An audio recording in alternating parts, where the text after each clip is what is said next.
Cuando vi a mi prometido y a mi líder espiritual proyectados en esa pantalla gigante, semidesnudos en una habitación de hotel que yo misma había pagado sin saberlo, mientras 200 personas de la congregación miraban en un silencio sepulcral, me di cuenta de que la justicia divina a veces necesita una pequeña ayuda humana. Estoy muy feliz de que estés aquí. Si estás viendo este video, por favor, dale me gusta y suscríbete al canal. Y dime en los comentarios desde dónde estás escuchando mi historia. Quiero saber hasta dónde ha llegado. Mi nombre es Valeria. Tengo 37 años y soy arquitecta en la Ciudad de México. Durante 3 años, construí mi vida alrededor de Ricardo, un hombre al que todos en la congregación admiraban, un líder comunitario que hablaba sobre integridad, fe y compromiso con una convicción que hacía que cualquiera creyera que realmente vivía cada palabra que predicaba. Yo lo creí. Dios, ¿cómo lo creí? Conocí a Ricardo en un evento benéfico que mi oficina de arquitectura patrocinó. Él estaba allí recaudando fondos para reformar un albergue de niños, y la pasión con la que hablaba sobre ayudar a los demás me cautivó instantáneamente. No fue solo su apariencia, aunque era guapo con esa sonrisa sincera y ojos que parecían ver tu alma. Fue la sensación de que finalmente había encontrado a alguien que compartía mis valores, alguien que entendía que la vida no era solo sobre el éxito profesional, sino sobre construir algo más grande, algo significativo. Nuestra relación creció naturalmente, como si cada pieza encajara perfectamente. Él me presentó a la congregación donde era voluntario, un grupo vibrante liderado por la carismática hermana Cecilia, una mujer de unos 40 años, a quien todos veneraban como una figura de sabiduría y orientación espiritual. Ella tenía esa presencia magnética, hablaba con una autoridad suave que te hacía querer ser una mejor persona.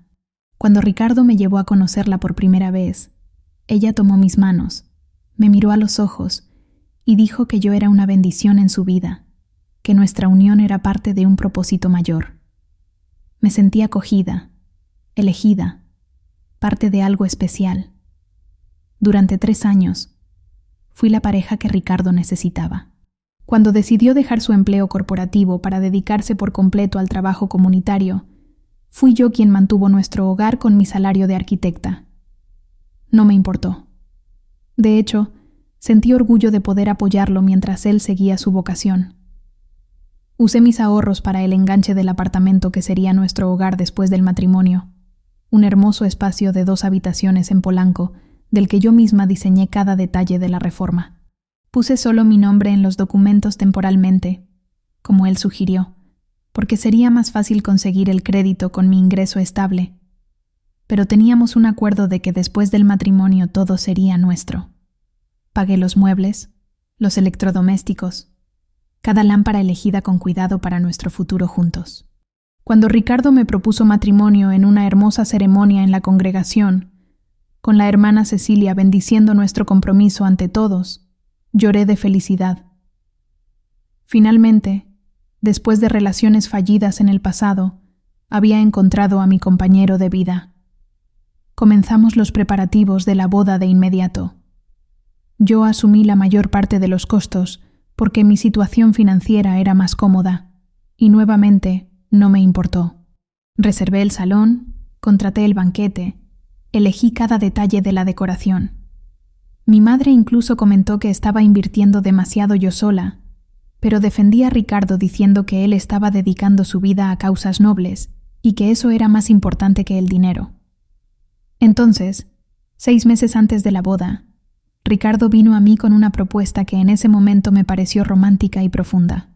La hermana Cecilia había sugerido que hiciéramos un voto de castidad hasta el día de la boda, como una forma de purificar nuestra unión y fortalecer nuestra conexión espiritual por encima de lo físico.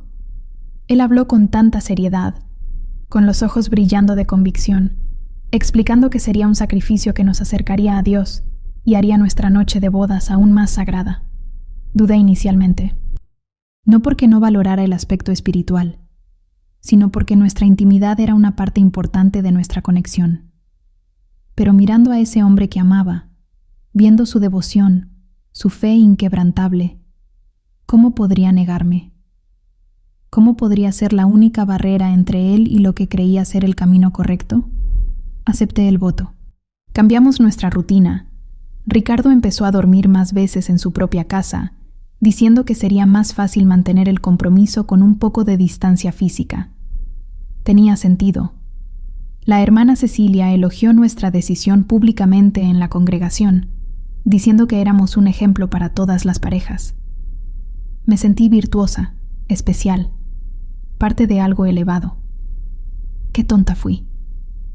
El primer mes del voto de castidad fue extraño, pero me adapté. Ricardo estaba más ocupado que nunca con los proyectos de la congregación, frecuentemente trabajando hasta tarde con la hermana Cecilia para organizar eventos benéficos y retiros espirituales. Admiraba su dedicación, aunque echaba de menos nuestra cercanía. Lo compensábamos con cenas románticas, largas conversaciones sobre nuestro futuro, y yo seguía inmersa en los preparativos de la boda que tendría lugar en solo unos meses. Cada vez que sentía una punzada de duda sobre la creciente distancia entre nosotros, me recordaba el propósito mayor, el sacrificio que estábamos haciendo juntos, y me sentía egoísta por cuestionar. En el segundo mes, empecé a notar pequeñas cosas que en ese momento parecían insignificantes. Ricardo estaba constantemente en el celular, pero siempre giraba la pantalla cuando me acercaba. Cuando pregunté, él explicó que eran asuntos confidenciales de la congregación, cuestiones delicadas de personas pidiendo orientación espiritual que no podía compartir. Tenía sentido. También empezó a cancelar nuestros encuentros con más frecuencia. Reuniones inesperadas, emergencias con miembros de la comunidad, siempre algo urgente que requería su presencia inmediata. Y siempre, la hermana Cecilia estaba involucrada. Necesitaban revisar las finanzas del fondo comunitario, planificar el próximo retiro, atender a una familia en crisis. Yo me tragaba mi frustración e intentaba ser comprensiva. Al fin y al cabo, había elegido a un hombre de fe, un hombre comprometido con causas mayores que nosotros mismos. Una noche, 3 meses después de iniciar el voto, estaba trabajando hasta tarde en mi oficina finalizando el proyecto de una residencia importante. Ricardo me había dado acceso a su celular corporativo, el que usaba exclusivamente para asuntos de la congregación, porque yo le ayudaba a organizar la agenda de eventos y a gestionar algunos aspectos administrativos. Él confiaba en mí para eso, o al menos era lo que decía. Alrededor de las 11 de la noche, el celular corporativo que estaba en mi mesa vibró con un mensaje. Normalmente no lo miraría, pero la pantalla se encendió automáticamente y vi el nombre. Hermana Cecilia. Lo que vi en esa vista previa del mensaje hizo que mi corazón se detuviera. El mensaje comenzaba con un emoji de corazón seguido de palabras que jamás deberían existir entre un prometido comprometido y su consejera espiritual. Mi primera reacción fue de confusión absoluta. Ciertamente había un error. Tal vez ella lo había enviado al número equivocado. Tal vez era un mensaje destinado a su marido. Pero luego lo leí de nuevo. Y de nuevo. Y la realidad comenzó a formarse como una imagen saliendo lentamente de la niebla. Ella mencionaba la noche anterior. Decía que aún sentía el olor de él en su piel, que apenas podía esperar su próximo encuentro cuando yo estuviera ocupada con mi trabajo. Había una intimidad en esas palabras que me hizo sentir físicamente enferma. Con las manos temblorosas, desbloqueé el celular. La contraseña era la fecha de nuestro compromiso. Una ironía cruel que no pasó desapercibida. Abrí la conversación completa entre Ricardo y la hermana Cecilia, y lo que encontré destruyó completamente la realidad que yo conocía. Meses de mensajes. Meses. Comenzaron poco después de que iniciamos el voto de castidad, con conversaciones aparentemente inocentes sobre asuntos de la congregación que gradualmente se volvieron más personales, más íntimas, hasta llegar al punto donde ya no había ninguna ambigüedad sobre lo que estaba sucediendo entre ellos. Estaban teniendo una aventura física, emocional, completamente desarrollada, mientras yo dormía sola respetando un voto que aparentemente solo yo estaba cumpliendo. Leí cada mensaje con una mezcla de horror y fascinación mórbida. Había referencias a hoteles, a encuentros durante los supuestos retiros espirituales, a momentos robados mientras yo trabajaba para pagar nuestras cuentas.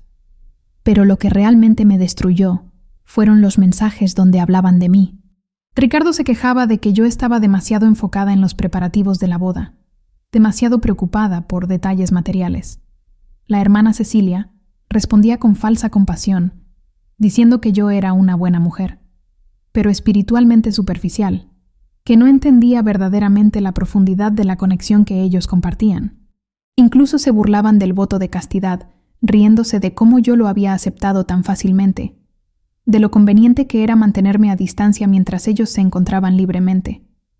Me quedé sentada allí en mi oficina vacía, con ese celular en la mano, y no pude llorar. El shock era demasiado profundo para las lágrimas. Todo en lo que había creído, cada sacrificio que había hecho, cada momento en que defendí a Ricardo cuando mi familia cuestionaba nuestro arreglo financiero desproporcionado, todo estaba basado en una mentira monumental. No era solo una traición, era una manipulación calculada, usando mi fe, mis valores, mi confianza como herramientas para mantenerme controlada e ignorante mientras ellos vivían su fantasía a mis expensas. Literalmente a mis expensas, porque yo estaba pagando por todo. Me quedé allí hasta el amanecer, leyendo cada mensaje, cada palabra, cada emoji, grabándolo todo en mi memoria. Y fue en esa oficina silenciosa, mientras la ciudad comenzaba a despertar afuera, que tomé una decisión. No los confrontaría de inmediato. No haría una escena emocional que ellos pudieran manejar fácilmente, controlar, o peor, usar para hacerme parecer desequilibrada o celosa. No. Si ellos habían planeado esto con tanto cuidado, usando mi propia bondad en mi contra, entonces yo planearía mi respuesta con la misma precisión. Pero mi plan no sería de traición.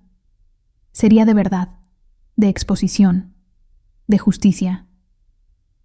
En los días siguientes, me convertí en una actriz consumada. Continué mi rutina normalmente. Besé a Ricardo cuando nos encontramos. Sonreí a la hermana Cecilia durante el culto del domingo. Discutí detalles de la boda como si nada hubiera cambiado. Por dentro, cada interacción era una tortura, pero había aprendido algo importante en aquella oficina vacía. La emoción sin estrategia era solo ruido, y yo necesitaba mucho más que ruido. Necesitaba pruebas irrefutables, un caso tan sólido que ninguna manipulación, ninguna elocuencia espiritual, ninguna actuación de arrepentimiento pudiera deshacer lo que estaba a punto de revelar. Comencé mi investigación de forma metódica. Tenía acceso al celular corporativo de Ricardo, pero sabía que necesitaba más. Instalé discretamente una aplicación de copia de seguridad en la nube que copiaba todos los mensajes, fotos y documentos automáticamente. Cada palabra intercambiada entre ellos, cada foto compartida, cada comprobante de transacción era silenciosamente archivado en una cuenta que solo yo controlaba. Descubrí que Ricardo tenía otro celular, uno personal que mantenía escondido, pero los mensajes entre ambos dispositivos se superponían lo suficiente como para que yo pudiera mapear sus patrones. Todos los martes y jueves por la noche, cuando él alegaba estar en reuniones de planificación comunitaria, estaba en realidad en hoteles baratos en la periferia de la ciudad. Asumí el papel de investigadora de mi propia vida. Las noches en que Ricardo decía estar ocupado, yo lo seguía. No de forma obvia, sino estratégicamente, manteniendo distancia, documentando todo. Fotografié cuando entró al Hotel Real Azteca en la zona rosa, el mismo hotel mencionado en los mensajes. Esperé, y 40 minutos después, fotografié a la hermana Cecilia llegando, mirando nerviosamente a su alrededor antes de entrar. Mi corazón latía tan fuerte que podía escucharlo, pero mantuve la cámara firme. Evidencia. Todo era sobre evidencia. No podía ser solo mi palabra contra la de ellos. Necesitaba ser incontestable. Entonces comencé a investigar las finanzas. Ricardo era uno de los administradores del fondo comunitario de la congregación, junto con la hermana Cecilia y otros 2 miembros. Las donaciones de los fieles eran sustanciales, personas humildes contribuyendo con sus ahorros, creyendo que estaban financiando obras de caridad genuinas. Usando mis habilidades de organización y el acceso que Ricardo me había dado a los documentos administrativos de la congregación, comencé a comparar los estados de cuenta bancarios con los informes de gastos presentados a los miembros. Los números no cuadraban, no por pequeñas discrepancias, sino por decenas de miles de pesos. Había retiros regulares categorizados como gastos operativos, materiales de construcción para reformas, costos de eventos benéficos. Pero cuando crucé esas fechas con los mensajes entre Ricardo y la hermana Cecilia, surgió un patrón. Los retiros coincidían exactamente con sus escapadas. Aquel hotel en la zona rosa, pagado con un retiro clasificado como material de construcción para el albergue infantil. Un fin de semana romántico en Cuernavaca que ellos mencionaron en los mensajes, cubierto por un supuesto gasto en canastas básicas para familias necesitadas. Estaban robando de la congregación, de personas pobres que apenas tenían para comer, para financiar su aventura adúltera. El descubrimiento me dejó físicamente enferma. Corrí al baño y vomité, no solo por la traición personal, sino por la maldad absoluta de lo que estaban haciendo. ¿Cuántos niños podrían haber sido alimentados con ese dinero? ¿Cuántas familias verdaderamente necesitadas fueron privadas de ayuda para que estos dos hipócritas pudieran jugar al romance prohibido en hoteles pagados con dinero de donaciones? La rabia que sentí en ese momento superó cualquier dolor personal. Esto era más grande que yo. Era sobre justicia para todas las personas que habían confiado en ellos. Pasé las semanas siguientes compilando todo. Creé hojas de cálculo detalladas cruzando cada retiro financiero sospechoso con los mensajes correspondientes. Organicé las conversaciones por fecha, destacando las partes más comprometedoras. Guardé cada foto que habían intercambiado, incluyendo algunas que eran demasiado explícitas para cualquier otra interpretación que no fuera la obvia. Tenía comprobantes de reservas de hoteles, recibos de restaurantes caros, incluso facturas de regalos que Ricardo le había comprado usando la tarjeta corporativa de la congregación. Un collar de plata que costó 3,000 pesos, categorizado como material de oficina. Era obsceno, pero la información por sí sola no era suficiente. Yo necesitaba el momento y la plataforma adecuados para la exposición. No podía simplemente mostrarle a algunas personas y esperar que la noticia se esparciera. Conocía demasiado bien el poder que la hermana Cecilia ejercía sobre la congregación. Era carismática, manipuladora, y si le daba alguna oportunidad de controlar la narrativa, ella me pintaría como la villana, la mujer celosa y amargada tratando de destruir a un hombre de Dios y a su consejera espiritual. No. Necesitaba un momento donde no hubiera espacio para una interpretación alternativa, donde la verdad fuera tan clara y pública que ninguna manipulación pudiera distorsionarla. Fue entonces cuando descubrí lo del retiro espiritual anual. Un evento de 3 días en un centro de convenciones a las afueras de la ciudad, donde la congregación entera se reuniría, incluyendo las familias de los miembros, los donantes principales e incluso representantes de otras comunidades religiosas, a quienes la hermana Cecilia estaba tratando de impresionar para expandir su influencia. Ricardo y ella serían los anfitriones principales, dirigiendo talleres sobre matrimonio, fidelidad e integridad espiritual. La ironía era tan perversa que casi me hizo reír. Literalmente darían charlas sobre fidelidad mientras mantenían una aventura financiada por el robo comunitario. Este sería mi escenario. Este sería el momento en que la verdad saldría a la luz de una forma tan completa, tan pública, tan irrefutable, que no habría vuelta atrás. Comencé a planificar cada detalle de la exposición con la misma meticulosidad con que ellos habían planeado su traición. El retiro estaba programado para dentro de exactamente 5 semanas, y yo tenía ese tiempo para preparar no solo la exposición, sino también para protegerme de las consecuencias que ciertamente vendrían. Porque una cosa era segura: cuando la verdad explotara, Ricardo intentaría destruirme financieramente. Él conocía cada detalle de mi vida, tenía información sobre mi empresa, sobre mis propiedades, y no dudaba que, acorralado, intentaría arrastrarme con él o reclamar derechos sobre el apartamento que yo había comprado. Necesitaba blindarme legalmente antes de encender la mecha. Concerté una cita con una abogada especializada en Derecho de Familia y Patrimonio, una mujer llamada Doctora Ramírez, que tenía reputación de ser implacable y discreta. Le conté todo, le mostré todas las pruebas que había recolectado, y ella escuchó con una expresión que comenzó seria y terminó visiblemente irritada. Cuando terminé, se recostó en la silla y dijo algo que nunca olvidaré. Dijo que en 20 años de carrera había visto muchas formas de traición, pero usar la fe de las personas como herramienta de manipulación mientras se robaba a los pobres era una categoría especial de vileza. Ella accedió a ayudarme no solo como abogada, sino como alguien personalmente interesada en garantizar que esos dos pagaran por todo lo que habían hecho. Trabajamos juntas en las semanas siguientes para crear una fortaleza legal a mi alrededor. Primero, nos aseguramos de que el apartamento estuviera completamente a mi nombre, sin ninguna laguna que Ricardo pudiera explotar. Como no estábamos casados y él nunca había contribuido financieramente a la propiedad, no había base legal para que él reclamara nada. Pero lo documentamos todo de todas formas. Cada comprobante de pago, cada transferencia bancaria, cada documento que mostraba que la inversión era exclusivamente mía. La doctora Ramírez también me aconsejó separar completamente nuestras finanzas. Cerré la cuenta conjunta que habíamos abierto para los gastos de la boda, transferí todo el saldo a mi cuenta personal y documenté cada centavo que yo había invertido en la relación en los últimos 3 años.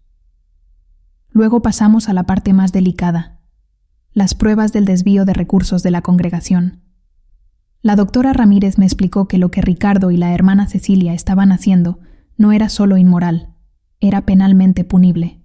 Apropiación indebida de recursos de una organización religiosa, uso de donaciones para fines personales, falsificación de informes financieros, todo esto eran crímenes que podrían resultar en años de prisión.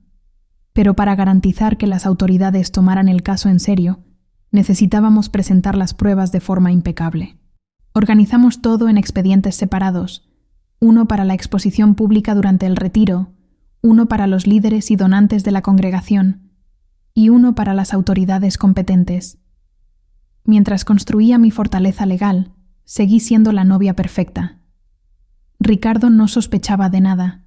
De hecho, parecía más relajado, incluso más cariñoso, probablemente porque creía que me había domesticado completamente con el voto de castidad y sus ausencias constantes.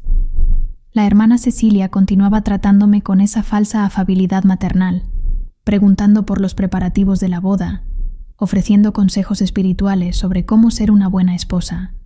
Cada palabra que salía de su boca era como veneno cubierto de miel, y yo sonreía y agradecía, guardando cada hipocresía para el momento oportuno. 3 semanas antes del retiro, di el siguiente paso crucial. Necesitaba aliados, personas dentro de la congregación que tuvieran el poder y la influencia suficiente para garantizar que cuando la verdad saliera a la luz, habría consecuencias reales. Empecé con don Javier, uno de los donantes más importantes de la comunidad, un empresario jubilado de unos 60 y tantos años que había contribuido con más de 200,000 pesos a lo largo de los años.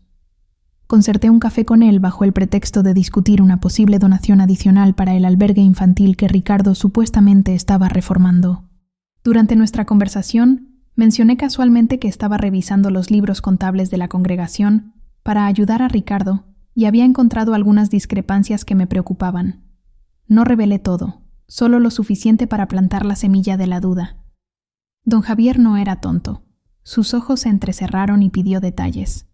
Le dije que prefería no especular sin estar segura, pero que quizás él, como uno de los principales donantes, debería tener acceso total a los estados de cuenta bancarios para su propia tranquilidad. Vi cómo la desconfianza se instalaba en su rostro. Él había construido su fortuna siendo meticuloso con los números, y la sugerencia de que algo pudiera estar mal con las finanzas que él estaba apoyando tocó una fibra sensible. Él prometió investigar, y yo sabía que había asegurado al menos a una persona importante que no dejaría que Ricardo y la hermana Cecilia escaparan fácilmente cuando todo fuera revelado. Hice lo mismo con otros 3 miembros influyentes de la congregación, siempre de forma sutil, siempre plantando solo la suficiente duda para que cuando la bomba explotara, ellos ya estuvieran mentalmente preparados para creer lo que verían.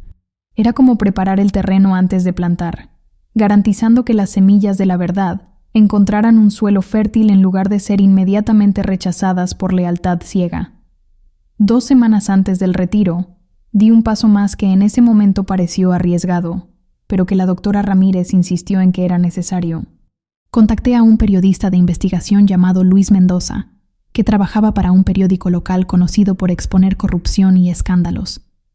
Concerté un encuentro en un café discreto lejos de mi área habitual y le presenté el caso.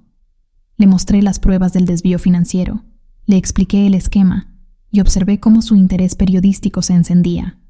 Él quiso publicarlo de inmediato, pero yo le pedí que esperara hasta después del retiro. Quería que la congregación lo supiera primero, que las personas que habían sido directamente engañadas tuvieran la oportunidad de ver la verdad con sus propios ojos antes de que se convirtiera en titular de periódico. Luis accedió, pero con una condición. Él estaría presente en el retiro, discretamente, para documentar todo y garantizar la exclusividad de la historia. Era arriesgado tener prensa en el lugar, pero también era una garantía adicional de que todo sería registrado de forma profesional e imparcial. La semana del retiro llegó y yo funcionaba en una extraña mezcla de adrenalina pura y calma helada. Todos los elementos estaban en su lugar. Las pruebas compiladas y organizadas, los aliados estratégicamente posicionados, la abogada con los documentos legales listos, el periodista esperando su exclusiva, y yo, la novia traicionada que todos creían ingenua y sumisa, a punto de orquestar la caída más espectacular que aquella congregación jamás presenciaría. Ricardo estaba eufórico con el retiro, hablando constantemente sobre lo transformador que sería, como él y la hermana Cecilia habían preparado talleres poderosos sobre fidelidad conyugal y compromiso espiritual. La hipocresía era tan densa que podía sentir el sabor amargo en mi boca cada vez que él mencionaba esas palabras. La noche anterior al retiro, Ricardo vino al apartamento a cenar. Estaba particularmente afectuoso, tal vez sintiendo que estaba cerca de consolidar completamente su control sobre mí a través del matrimonio que tendría lugar en solo 2 meses. Sostuvo mi mano sobre la mesa y dijo que no podía esperar para finalmente llamarme esposa, que el sacrificio del voto de castidad había valido la pena porque sentía nuestra conexión más fuerte que nunca. Miré a ese hombre que había amado, que había mantenido, en quien había depositado cada gramo de mi confianza, y no sentí absolutamente nada más que un vacío frío. El amor había muerto por completo, reemplazado por algo mucho más poderoso, una determinación inquebrantable de garantizar que él y su cómplice enfrentaran cada consecuencia de sus acciones. Le sonreí y le dije que yo tampoco podía esperar. Él me besó la frente y se fue, probablemente directo a otra noche con la hermana Cecilia antes del retiro, ya que los mensajes que seguía monitoreando sugerían que planeaban un último encuentro antes de necesitar ser discretos durante los 3 días del evento. Después de que se fue, me senté en el sofá del apartamento que había amueblado con tanto amor y cuidado, y me permití un momento de duda. Estaba a punto de destruir públicamente la reputación de 2 personas ante cientos de testigos. Estaba a punto de exponer no solo una traición personal, sino un esquema criminal que mancharía a toda la congregación. Habría dolor, habría caos, habría consecuencias que se extenderían mucho más allá de los 2 culpables. Pero entonces pensé en los mensajes burlándose de mí. Pensé en el dinero robado a familias pobres para pagar hoteles de lujo. Pensé en todas las veces que la hermana Cecilia se paró frente a la congregación, predicando sobre integridad mientras tenía una aventura con un hombre comprometido. Pensé en cómo planearon usar mi propia bondad como herramienta de manipulación. Y cualquier duda se evaporó. Esto no era sobre venganza personal. Esto era sobre justicia, sobre asegurar que las personas que usaban la fe como máscara para la maldad enfrentaran la verdad de una manera tan completa que nunca pudieran volver a hacer esto con otra persona. El retiro comenzó un viernes por la mañana en el Centro de Convenciones Valle del Sol, un complejo amplio en las afueras de la ciudad, con salones enormes y alojamientos para los participantes que optaran por quedarse los 3 días completos. Llegué temprano, antes de la mayoría de la gente, observando mientras Ricardo y la hermana Cecilia coordinaban el montaje. Trabajaban juntos con una sincronía que habría sido hermosa si no estuviera basada en mentiras. Él ajustaba el sistema de sonido mientras ella organizaba los materiales de los talleres. Intercambiaban miradas que creían discretas, pero que para mí, que conocía la verdad, eran obviamente íntimas. En un momento, cuando pensaron que nadie los veía, él le tocó la parte baja de la espalda de una manera que no dejaba dudas sobre la naturaleza de su relación. Me aseguré de saludarlos alegremente.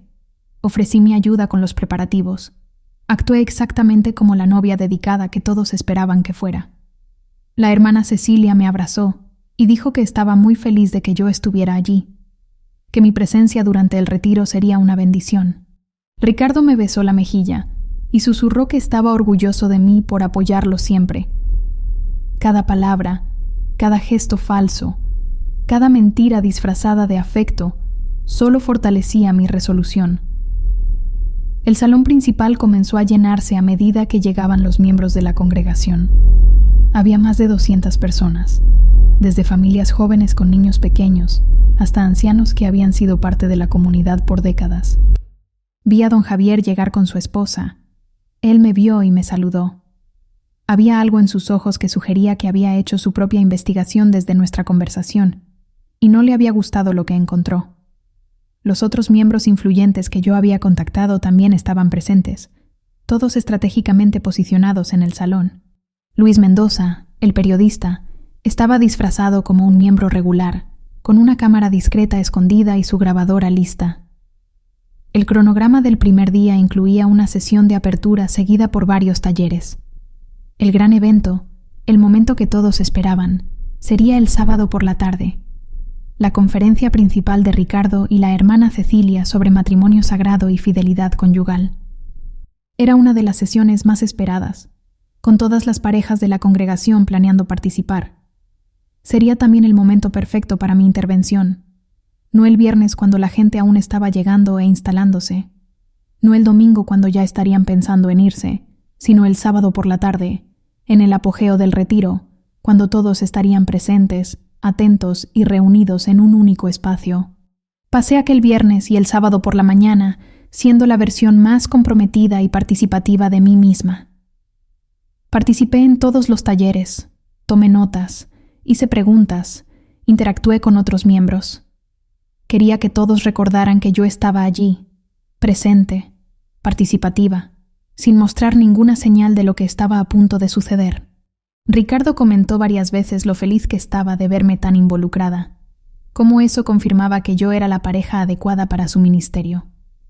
Cada palabra era una broma cruel que él no sabía que estaba contando. Llegó el sábado por la tarde. El salón principal estaba completamente lleno, todas las sillas ocupadas, personas incluso de pie al fondo. Ricardo y la hermana Cecilia estaban en el escenario, una pantalla gigante detrás de ellos mostrando el título de la charla: Fidelidad Sagrada, construyendo matrimonios que honran a Dios. Comenzaron con una oración, luego pasaron a una elocuente introducción sobre la importancia de la confianza en el matrimonio. Me senté en la tercera fila, justo en el centro, donde todos podían verme. Mi laptop estaba en mi bolso a mis pies, conectada a la memoria USB que contenía cada prueba que había compilado durante meses. A mi lado había un asiento vacío que yo había reservado, y 2 minutos antes de que comenzara la charla, la doctora Ramírez se deslizó silenciosamente a ese lugar. Ella me miró brevemente, un asentimiento casi imperceptible confirmando que estaba lista. Al fondo del salón, identifiqué a Luis Mendoza con su cámara discreta ya grabando. Don Javier estaba sentado unas filas detrás de mí, y podía sentir sus ojos atentos. Él sabía que algo estaba a punto de suceder. Ricardo estaba a mitad de una emotiva historia sobre una pareja a la que había aconsejado, hablando sobre cómo la transparencia y la honestidad eran los pilares fundamentales de cualquier relación saludable. La hermana Cecilia complementaba, diciendo que cuando las parejas mantenían secretos el uno del otro, incluso pequeños, esos secretos crecían como tumores que eventualmente destruían la relación por dentro. La audiencia estaba absorta. Algunas mujeres se secaban las lágrimas. Los hombres asentían en señal de acuerdo. Era una actuación magistral de hipocresía, y yo estaba a punto de cerrar el espectáculo. Esperé pacientemente, mientras ellos continuaban por otros 20 minutos, construyendo sus argumentos sobre la fidelidad, sobre cómo resistir la tentación, sobre cómo un verdadero compromiso espiritual hacía imposible la traición, porque no solo estabas siendo fiel a tu pareja, sino a Dios. Cada palabra que salía de sus bocas era como añadir combustible a una hoguera que estaba a punto de consumir todo lo que ellos habían construido. Finalmente, llegó el momento que yo estaba esperando. Ricardo anunció que ahora abrirían para preguntas de la audiencia, invitando a la gente a compartir sus dudas o experiencias. Levanté mi mano. Ricardo me vio inmediatamente y su rostro se iluminó con una sonrisa orgullosa. Me señaló y dijo al micrófono que su prometida tenía algo que compartir y que todos debían prestar atención porque yo era un ejemplo de dedicación y fe. La hermana Cecilia también sonrió, esa sonrisa condescendiente que yo había llegado a odiar. Me levanté con calma, saqué mi laptop del bolso y comencé a caminar hacia el escenario. Ricardo pareció momentáneamente confundido por el laptop, pero siguió sonriendo, probablemente pensando que yo había preparado alguna presentación de apoyo a su charla. Subí los 3 escalones hasta el escenario. Ricardo extendió la mano para ayudarme en el último escalón. Siempre el caballero, siempre la actuación. La hermana Cecilia me miraba con curiosidad ahora, una pequeña arruga de preocupación comenzando a formarse en su frente. Caminé hasta el ordenador que controlaba la pantalla gigante detrás de ellos, el mismo que estaban usando para su presentación. El técnico de sonido me miró confundido cuando comencé a desconectar el portátil de ellos y conectar el mío. Ricardo finalmente se dio cuenta de que algo andaba mal y dio un paso en mi dirección, su voz aún amigable pero con un tono de tensión. Preguntó qué estaba haciendo. Dijo que no era el momento apropiado para sorpresas. Lo miré, directo a los ojos, y por primera vez en meses dejé que él viera la verdad en mi rostro. Dejé que viera que yo sabía. Vi el momento exacto en que la comprensión cruzó sus facciones, cuando la sangre se drenó de su rostro, cuando el pánico comenzó a instalarse. La hermana Cecilia también lo notó. Dio un paso hacia atrás, su mano volando a la garganta en un gesto instintivo de protección. Pero era demasiado tarde. Mi laptop estaba conectado. La pantalla gigante ahora mostraba mi escritorio, y 200 personas esperaban para ver lo que yo tenía que decir. Tomé el micrófono que Ricardo sostenía con manos que ahora temblaban visiblemente. Mi voz salió tranquila, firme, cada palabra articulada con perfecta claridad. Dije que antes de continuar con la charla sobre fidelidad, me gustaría compartir algunos ejemplos prácticos de cómo la falta de ella se manifestaba. Dije que creía en la educación a través de ejemplos concretos y que había preparado una presentación multimedia que todos deberían encontrar bastante esclarecedora. Ricardo intentó recuperar el micrófono, pero la doctora Ramírez ya estaba en el escenario, interponiéndose físicamente entre nosotros, su presencia autoritaria haciéndole dudar. Hice clic en el primer archivo. La pantalla gigante se llenó con mensajes de texto. No había forma de no reconocer los números, los nombres de los contactos claramente visibles. Ricardo y la hermana Cecilia. Los primeros mensajes aún eran relativamente inocentes, pero yo los había organizado cronológicamente, así que la audiencia podía ver la progresión, ver cómo las conversaciones sobre asuntos de la congregación gradualmente se convirtieron en coqueteos, cómo los coqueteos se convirtieron en declaraciones, cómo las declaraciones se convirtieron en descripciones explícitas de encuentros físicos. El salón estaba en silencio absoluto, el tipo de silencio que es casi ensordecedor, donde puedes escuchar cada respiración, cada movimiento de ropa contra una silla. Seguí haciendo clic. Más mensajes. Estos incluían las partes donde hablaban de mí, riéndose de mi ingenuidad, burlándose del voto de castidad, planeando sus encuentros durante los horarios en que yo estaría trabajando. Leí algunas partes en voz alta. Mi voz nunca vaciló, nunca se quebró, incluso cuando las palabras eran como cuchillos. La hermana Cecilia intentó hablar, intentó decir que aquello era un malentendido, que los mensajes estaban fuera de contexto, pero su voz salió débil, desesperada, y fue inmediatamente ahogada por la reacción de la audiencia. La gente comenzaba a levantarse. Las voces se elevaban en indignación y shock. Pero yo no había terminado. Los mensajes eran solo el aperitivo. Hice clic en el siguiente conjunto de archivos. Fotografías. Ellos entrando en hoteles juntos, en horarios que coincidían con los supuestos retiros espirituales. Selfies que habían intercambiado, algunas de ellas en estados de vestimenta que no dejaban absolutamente ninguna ambigüedad sobre la naturaleza de su relación. Ricardo estaba intentando salir del escenario ahora, pero don Javier y otros 2 hombres ya estaban bloqueando las escaleras. No irían a ningún lado hasta que todos vieran todo. Entonces llegó la parte que yo sabía que transformaría esto de un escándalo de traición personal en algo mucho mayor. Abrí las hojas de cálculo financieras. Proyecté en la pantalla gigante los estados de cuenta bancarios del fondo comunitario, junto con los informes que Ricardo y la hermana Cecilia habían presentado a los miembros. Las discrepancias estaban resaltadas en rojo fluorescente. Expliqué metódicamente, como la arquitecta detallista que yo era, cada retiro fraudulento. Mostré cómo el dinero categorizado para reformas del albergue infantil había en realidad pagado estancias en hoteles. Mostré cómo las supuestas canastas básicas para familias necesitadas se habían transformado en cenas románticas en restaurantes caros. Proyecté los recibos, cada uno con fechas que correspondían exactamente a los mensajes entre ellos planeando sus escapadas. 3,000 pesos en un collar de plata para la hermana Cecilia, categorizado como material de oficina. 5,000 pesos en un fin de semana en Cuernavaca, listado como transporte para visitas pastorales. 8,000 pesos en un hotel boutique en la zona rosa, documentado como gastos de mantenimiento de la propiedad. En total, sumaban más de 120,000 pesos desviados del fondo comunitario a lo largo de 8 meses. La reacción de la audiencia pasó de un shock silencioso a una furia vocal. La gente gritaba, lloraba, algunos intentaban llegar hasta el escenario. Don Javier estaba rojo de ira, su voz resonando por encima de las demás exigiendo explicaciones.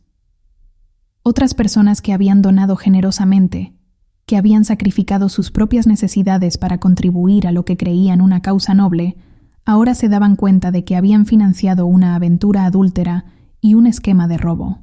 Vi a ancianas que habían contribuido con sus escasas pensiones. Vi a jóvenes parejas que habían donado dinero que apenas podían ahorrar, todos con expresiones de traición absoluta en sus rostros. La hermana Cecilia finalmente encontró su voz, pero era una versión desesperada y aguda de lo que solía ser su tono calmado y autoritario. Gritó que yo era una mujer amargada y celosa, que había fabricado todo aquello, que los mensajes eran falsificados, que los documentos financieros estaban manipulados. Pero su propia histeria jugaba en su contra. La gente conocía a la hermana Cecilia como alguien siempre controlada, siempre serena, y verla tan desesperada solo confirmaba su culpa. Además, yo me había preparado para exactamente esa reacción. Tomé el micrófono de nuevo y expliqué con calma que toda aquella evidencia había sido autenticada por una abogada especializada, que los estados de cuenta bancarios eran oficiales de la institución financiera y podían ser verificados por cualquier persona con acceso autorizado al fondo. La doctora Ramírez tomó el micrófono y se presentó formalmente, proporcionando sus credenciales, explicando que había revisado personalmente cada documento y que todo era absolutamente legítimo y verificable. Anunció que copias completas de todas las evidencias estaban siendo distribuidas en ese momento a los miembros del Consejo Administrativo de la Congregación y que una denuncia formal ya había sido presentada ante las autoridades competentes. Las palabras autoridades y denuncia formal hicieron que Ricardo finalmente reaccionara de verdad. Corrió en mi dirección, no de forma amenazante, sino suplicante, intentando tomar mi mano, su voz quebrándose mientras decía que podíamos hablar, que él podía explicarlo todo, que aquello no era lo que parecía. Me aparté de él como si su toque quemara. Miré a ese hombre al que una vez había amado lo suficiente como para sacrificarlo todo, y le dije al micrófono, para que todos escucharan, que él había tenido meses para decirme la verdad. que había tenido innumerables oportunidades de ser honesto, de ser el hombre de integridad que fingía ser. Dije que, en cambio, eligió manipularme usando mi propia fe en mi contra, convertirme en una fuente de financiación para su aventura ilícita y robar a personas que confiaban en él para ayudar a los menos afortunados. Dije que no había explicación posible, ninguna conversación que pudiera deshacer lo que él y su cómplice habían hecho de forma consciente, calculada y continua. El salón estaba en caos total ahora. Algunos miembros de la congregación exigían que Ricardo y la hermana Cecilia fueran detenidos de inmediato. Otros lloraban, abrazando a sus parejas, el shock de la situación claramente sacudiendo la fe que habían depositado en sus líderes espirituales. Vi a señoras mayores que habían contribuido con sus escasas pensiones. Vi a jóvenes parejas que habían donado dinero que apenas podían ahorrar, todos con expresiones de traición absoluta en sus rostros. Fue en ese momento cuando algo inesperado sucedió. Una mujer se levantó en la parte de atrás del salón. Su nombre era Sofía. La conocía vagamente como una de las voluntarias más dedicadas de la congregación. Su voz tembló, pero habló lo suficientemente alto como para ser escuchada. Dijo que meses atrás había encontrado a la hermana Cecilia y a Ricardo en una situación extraña en la oficina de la congregación, a altas horas de la noche, pero que la hermana Cecilia había explicado que estaban trabajando en asuntos confidenciales, y Sofía lo había creído. Dijo que siempre tuvo una incomodidad que no podía nombrar, pero que había suprimido sus sospechas por respeto a la autoridad espiritual de ellos. Ahora, viendo todo expuesto, se sentía culpable por no haber confiado en sus instintos. La confesión de Sofía abrió las compuertas. Otras personas comenzaron a compartir sus propias observaciones extrañas que habían racionalizado o ignorado.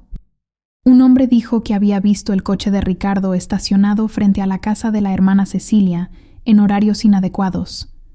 Una mujer mencionó que había cuestionado una discrepancia en los informes financieros meses atrás, pero fue silenciada por la hermana Cecilia con una reprimenda sobre cuestionar el liderazgo ungido. Cada nueva revelación pintaba un cuadro aún más oscuro de manipulación sistemática y abuso de confianza. Ricardo intentó una última vez tomar el control de la situación. Tomó el micrófono de reserva y comenzó a hablar, su voz ahora adoptando un tono que yo reconocí como su personaje de líder espiritual. Dijo que sí, había cometido errores, que era humano y falible, pero que el diablo había trabajado para destruir su ministerio, porque él estaba haciendo un trabajo importante para Dios. Intentó transformar su traición y robo en una narrativa de persecución espiritual, con él como víctima de fuerzas demoníacas trabajando a través de mí para sabotear la obra divina. Era una jugada audaz, y por un momento vi algunos rostros en la audiencia vacilar. Había personas allí que estaban tan invertidas en su imagen de líder espiritual que querían desesperadamente creer cualquier explicación alternativa. Pero yo me había preparado para eso también. Volví a mi laptop y abrí un último archivo, uno que había guardado específicamente para este momento. Era un video grabado por la cámara de seguridad de uno de los hoteles donde ellos se encontraban regularmente. Había conseguido acceso a través de un contacto legal de la doctora Ramírez, y mostraba claramente a Ricardo y la hermana Cecilia entrando juntos, con él cargando una pequeña maleta, y luego saliendo juntos horas después, con todo el lenguaje corporal de una pareja íntima. No había diablo en ese video. No había posesión demoníaca. Había solo dos personas tomando decisiones conscientes y deliberadas de traicionar la confianza de todos los que creían en ellas. El último vestigio de defensa de Ricardo se desintegró. La hermana Cecilia finalmente se quebró por completo. Cayó de rodillas en el escenario, no en una postura de oración genuina, sino en un colapso total, sollozando de forma descontrolada e incoherente. Alternaba entre pedir perdón y tratar de culpar a Ricardo, diciendo que él la había seducido, que ella era la víctima de manipulación, que él se había aprovechado de su posición de consejera espiritual para forzarla a una situación comprometedora. Era patético ver a alguien que siempre se había presentado como un pilar de fuerza moral y espiritual ahora rebajarse a mentiras tan transparentes y contradictorias. Las pruebas que yo había proyectado mostraban claramente que ella había sido una participante más que dispuesta, frecuentemente iniciando los encuentros, sugiriendo los hoteles, incluso haciendo bromas crueles sobre mí en los mensajes. Ricardo intentó un enfoque diferente. Se acercó al borde del escenario, mirando directamente a la congregación, y comenzó a hablar sobre redención, sobre cómo todos pecamos y necesitamos perdón, sobre cómo la comunidad debería ser un lugar de curación y no de juicio. Era una manipulación brillante en su audacia, intentar usar los propios valores de la congregación sobre el perdón y la compasión para escapar de las consecuencias de sus acciones. Vi algunos rostros en la audiencia ablandarse ligeramente. Esa programación profunda de siempre ofrecer gracia comenzando a funcionar incluso ante pruebas tan devastadoras. Pero don Javier no permitió que esa narrativa se estableciera. Subió al escenario con una agilidad sorprendente para su edad, su rostro rojo no solo de ira, sino de una indignación moral profunda. Tomó el micrófono de las manos temblorosas de Ricardo y dijo algo que resonaría en las semanas siguientes. Dijo que el perdón era algo que se ofrecía a personas genuinamente arrepentidas, no a manipuladores calculadores que solo demostraban remordimiento después de ser expuestos públicamente. Dijo que Ricardo no estaba pidiendo perdón por haber hecho algo malo, estaba pidiendo perdón por haber sido atrapado. Les recordó a todos que no estaban hablando solo de un caso de traición conyugal, aunque eso por sí solo era lo suficientemente devastador, sino de robo sistemático de recursos destinados a ayudar a los pobres y vulnerables. Don Javier entonces hizo algo que yo no había anticipado, pero que fue perfecto en su simbolismo. Sacó de su bolsillo un sobre grueso y lo arrojó a los pies de Ricardo. El sobre se abrió, esparciendo dinero por el escenario, billetes de 500 y 1,000 pesos dispersándose. Dijo que ese sobre contenía 10,000 pesos, su donación más reciente para lo que él pensaba que se usaría para comprar materiales de construcción para el albergue infantil. Dijo que ahora sabía que su dinero, ganado con décadas de trabajo honesto, probablemente había pagado por otra noche de lujuria y engaño. Exigió que Ricardo tomara ese dinero, lo mirara, y explicara a los niños que deberían haberse beneficiado porque ellos no merecían comida y refugio tanto como él merecía sus aventuras ilícitas. El silencio que siguió fue absoluto. Ricardo miró el dinero esparcido a sus pies y por primera vez desde que todo comenzó, pareció genuinamente avergonzado. No arrepentido, sino avergonzado de haber sido tan completamente expuesto, de que le hubieran arrancado la máscara de forma tan pública e irrevocable. La hermana Cecilia aún estaba en el suelo, ahora en un silencio casi catatónico, finalmente dándose cuenta de que no había manipulación, ninguna elocuencia espiritual, ninguna actuación que pudiera salvarla de ese momento. Fue entonces cuando oí sirenas afuera. La doctora Ramírez había coordinado con las autoridades para que llegaran exactamente en este momento, después de que toda la evidencia hubiera sido presentada públicamente, para que no hubiera duda sobre por qué estaban siendo detenidos. 2 policías entraron al salón, seguidos por un investigador de crímenes financieros que la doctora Ramírez había contactado previamente. Ella los condujo hasta el escenario, les entregó copias de todas las evidencias compiladas y formalmente acusó a Ricardo y a la hermana Cecilia de apropiación indebida, fraude y falsificación de documentos. El proceso de arresto fue surrealmente tranquilo después del caos emocional que había dominado los últimos 40 minutos. Ricardo intentó argumentar, decir que había un malentendido, que tenía derecho a un abogado, pero el investigador simplemente mostró las órdenes de arresto que ya habían sido emitidas, basándose en la evidencia preliminar que la doctora Ramírez había presentado días antes. La hermana Cecilia tuvo que ser levantada físicamente del suelo. Sus piernas parecían no poder sostenerla. Mientras eran escoltados fuera del salón esposados, la realidad de lo que estaba sucediendo finalmente pareció penetrar. Ricardo me miró una última vez, y en esa mirada vi no amor, no arrepentimiento, sino algo mucho más oscuro. Ira porque yo había osado desafiarlo, porque yo no había permanecido como la pareja sumisa y controlable que él pensaba haber cultivado. Pero no sentí miedo de esa ira. Sentí una sensación abrumadora de liberación. Durante meses yo había cargado con el peso del conocimiento de la traición sola, planeando, preparando, manteniéndome controlada mientras por dentro estaba destrozada. Ahora, finalmente, la verdad estaba expuesta. La justicia estaba siendo servida. Y yo podía finalmente comenzar a procesar lo que me había sucedido sin la carga adicional de guardar secretos. Después de que Ricardo y la hermana Cecilia fueron llevados, el salón gradualmente comenzó a vaciarse.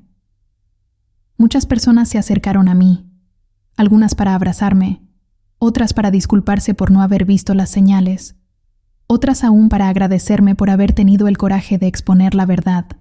Sofía, la mujer que había compartido sus propias sospechas, me abrazó y lloró en mi hombro, diciendo que se sentía terriblemente culpable por no haber investigado más cuando había notado algo extraño.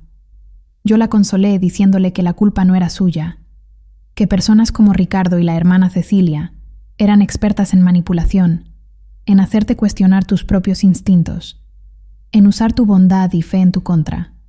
Don Javier se acercó al final. No dijo nada inicialmente. Solo me miró con una expresión que mezclaba respeto, tristeza y algo parecido a orgullo paternal. Finalmente, habló, su voz ronca de emoción. Dijo que en todos sus años de vida nunca había visto a alguien enfrentar tanta traición con tanta fuerza y determinación. Dijo que yo no solo me había vengado, sino que había protegido a innumerables otras personas que ciertamente habrían sido futuras víctimas si Ricardo y la hermana Cecilia hubieran continuado sin ser confrontados. Las semanas que siguieron al retiro fueron una montaña rusa de emociones, procedimientos legales y reconstrucción. La historia explotó mucho más allá de los límites de la congregación. Luis Mendoza publicó su artículo de investigación 3 días después del retiro y rápidamente se volvió viral en las redes sociales. El caso del líder religioso y la consejera espiritual que predicaban castidad mientras robaban a los pobres para financiar su aventura adúltera capturó la imaginación pública de una forma que yo no había anticipado. De repente, recibía llamadas de programas de televisión queriendo entrevistas, de abogados ofreciendo representación pro bono, de otras víctimas de manipulación religiosa, compartiendo sus propias historias y agradeciéndome por haber expuesto lo que ellos también habían vivido en sus propios contextos. La investigación criminal se expandió rápidamente. El investigador de crímenes financieros descubrió que el esquema de Ricardo y la hermana Cecilia era aún más extenso de lo que yo había logrado documentar. Habían desviado fondos no solo de nuestra congregación, sino de otras 2 comunidades religiosas más pequeñas, donde la hermana Cecilia también ejercía influencia. El total ascendió a casi 300,000 pesos a lo largo de 2 años. También había pruebas de que planeaban expandirse aún más, con mensajes que discutían cómo podrían establecer una organización religiosa más grande que les daría acceso a donaciones aún más sustanciales. No era solo un caso de 2 personas cediendo a la tentación, era un esquema criminal deliberado y en expansión. Ricardo intentó llegar a un acuerdo con los fiscales, ofreciendo devolver el dinero a cambio de una sentencia reducida. Pero la doctora Ramírez, que se había convertido no solo en mi abogada, sino en una verdadera aliada, garantizó que las víctimas tuvieran voz en el proceso. Don Javier y otros donantes principales se organizaron, contrataron a sus propios abogados y dejaron claro que querían que se aplicara todo el peso de la justicia. No se trataba de venganza, explicaron, sino de establecer un precedente de que las personas en posiciones de autoridad espiritual que abusaran de esa confianza enfrentarían consecuencias reales y severas. La hermana Cecilia, por otro lado, intentó una defensa diferente. Contrató a un abogado que argumentó que ella había sido manipulada por Ricardo, que era una víctima de abuso emocional y coerción. Su abogado pintó una imagen de una mujer vulnerable que había sido explotada por un hombre carismático y controlador. Era una narrativa conveniente, pero las pruebas no respaldaban esa versión. Los mensajes que yo había conservado mostraban claramente que la hermana Cecilia era una participante igualmente activa y entusiasta, con frecuencia tomando la iniciativa, sugiriendo los esquemas financieros e incluso presionando a Ricardo para que fuera más agresivo en sus retiros del fondo comunitario. El juez finalmente rechazó esa defensa por infundada. Mientras el proceso criminal avanzaba, yo enfrentaba mi propio camino de sanación. Las primeras semanas después de la exposición fueron extrañamente adormecedoras. Había estado funcionando en modo de supervivencia durante tanto tiempo, enfocada solo en recolectar pruebas y planear la exposición, que cuando todo finalmente sucedió, me sentí vacía y perdida. Ya no había una misión que me distrajera del dolor emocional real de lo que había vivido. La traición no era menos devastadora solo porque yo había obtenido justicia. El amor que había sentido por Ricardo, aunque muerto, aún dejaba un agujero con su forma en mi corazón. Busqué terapia, algo que debería haber hecho mucho antes.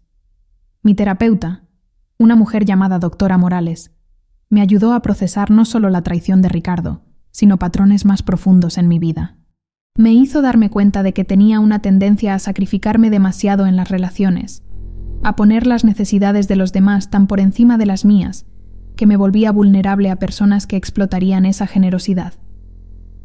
Me ayudó a entender que la bondad no tenía por qué significar ingenuidad, que la confianza no tenía por qué significar ceguera, y que amar a alguien no significaba financiar o habilitar su comportamiento sin cuestionar. Fue durante una de esas sesiones de terapia que finalmente lloré de verdad. No lágrimas de ira o indignación, sino de un luto profundo. Luto por la relación que pensé que tenía, por la vida que había planeado, por la versión de mí misma que había creído tan completamente en alguien que no merecía esa fe.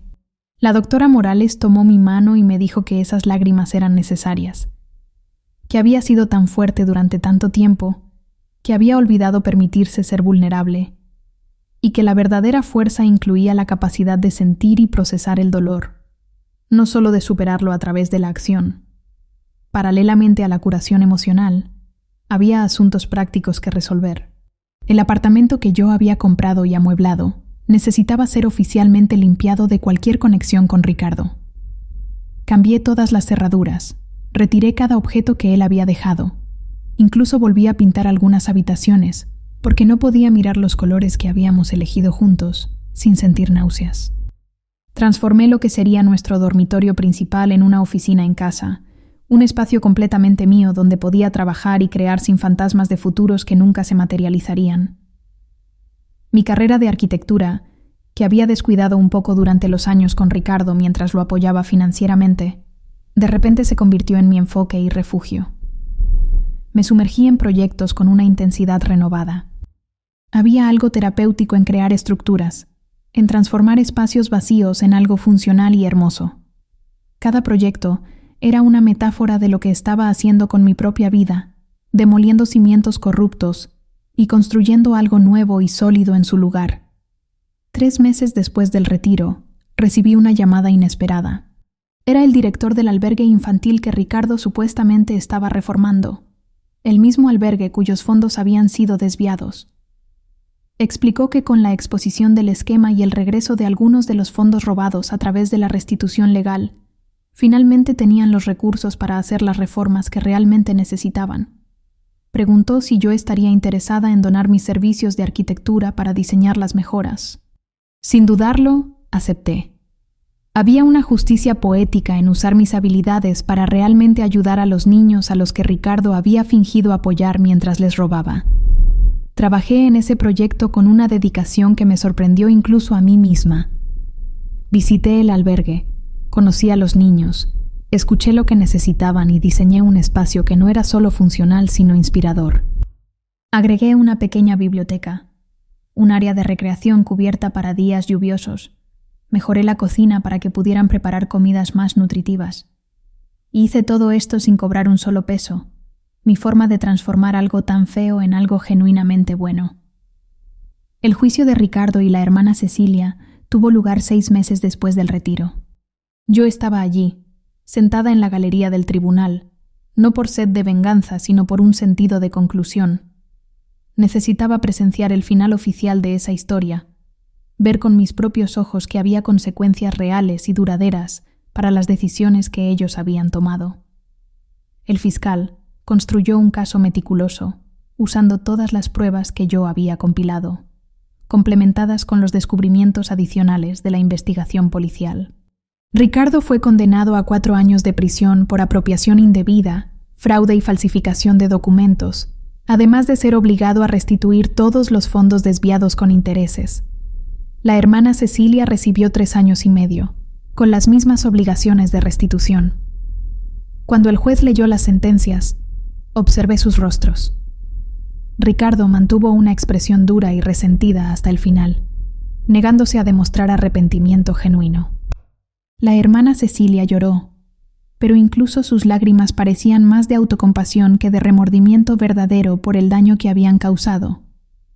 El juez, al pronunciar la sentencia, hizo un discurso poderoso sobre el abuso de confianza, especialmente cuando esa confianza está arraigada en la fe y la vulnerabilidad espiritual de las personas.